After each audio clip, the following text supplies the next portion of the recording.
నమస్తే, నేను Yashoda. Welcome to Pallavi TV. Sankranti పండుగ సెలవులు వచ్చాయంటే చాలు గాలిపటాలు ఎగిరేసి చిన్న పెద్ద తేడా లేకుండా కేరింతలు కొడుతూ ఉంటారు. ఎదుటి వారి గాలిపటాల్ని తెగ్గొట్టాలన్న తాపత్రయంతో ప్రమాదకరమైన చైనా మాంజాను వాడుతూ ఉంటారు. అత్యంత పదునుగా బలంగా ఉండే చైనా మాంజా మనుషులకే కాదు జంతువులు పక్షులకు సైతం ముప్పు తెస్తోంది. చైనా మాంజాతో ప్రమాదాలు జరుగుతున్నాయని ప్రభుత్వం 2016లోనే చైనా మాంజా విక్రయాల్ని బ్యాన్ చేసింది.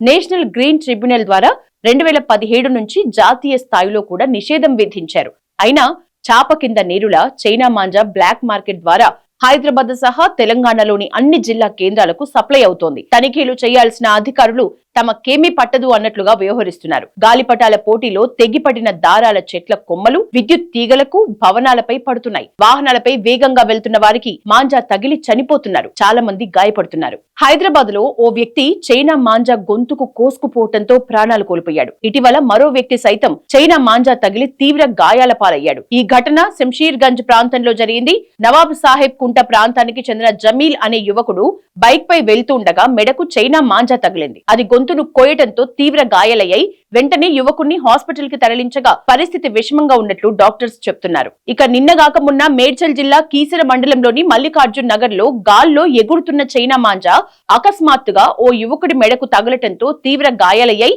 ఈ ఘటనలో యువకుడి గొంతు బాగా కోసుకుపోయి మెడ వద్ద మొత్తం 19 కుట్లు వేయాల్సి వచ్చింది. ప్రస్తుతం అతడు హాస్పిటల్లో చికిత్స పొందుతున్నాడు. చైనా మాంజా వల్ల జరుగుతున్న ప్రమాదాలు తీవ్ర ఆందోళన కలిగిస్తున్నాయి. హైదరాబాద్ తో పాటు పరిసర జిల్లాల్లోనూ ఇటువంటి ఘటనలు తరచుగా నమోదవుతున్నాయి. సన్నగా దృఢంగా ఉండే చైనా మాంజా చేతులతో పళ్లతో తెంచే ప్రయత్నం చేసినా కూడా ప్రమాదకరమే. ఎందుకంటే ఈ మాంజాలో ప్రమాదకర గాజు పొడి, అల్యూమినియం ఆక్సైడ్ ని మిక్స్ చేస్తారు. గట్టిదనం కోసం సింథటిక్ ఫైబర్ మిళితం చేస్తారు. దారంలోని అల్యూమినియం ఆక్సైడ్ రాపిడికి ఉపయోగపడుతుంది. ఎదుటివారి దారాన్ని కోసేందుకు గాజు పొడి, దారం తెగకుండా ఉండేందుకు సింథటిక్ ఫైబర్ ఉపయోగపడుతుంది. ఈ మాంజా దారం నీరు, భూమిలో కరిగిపోదు. పర్యావరణ పరిరక్షణ చట్టం 1986 ప్రకారం చైనా మాంజాను కొనుగోలు చేసినా, అమ్మినా నేరంగా పరిగణిస్తారు. దీన్ని ఉల్లంఘించిన వారికి 5 ఏళ్లు అంతకన్నా ఎక్కువ జైలు శిక్ష, ₹1,00,000 వరకు జరిమానా విధిస్తారు. జంతువులు, పక్షులకు హాని కలిగిస్తే వన్యప్రాణి సంరక్షణ చట్టం కింద 3 నుంచి 7 ఏళ్ల పాటు జైలు శిక్ష, ₹10,000 జరిమానా ఉంటుంది.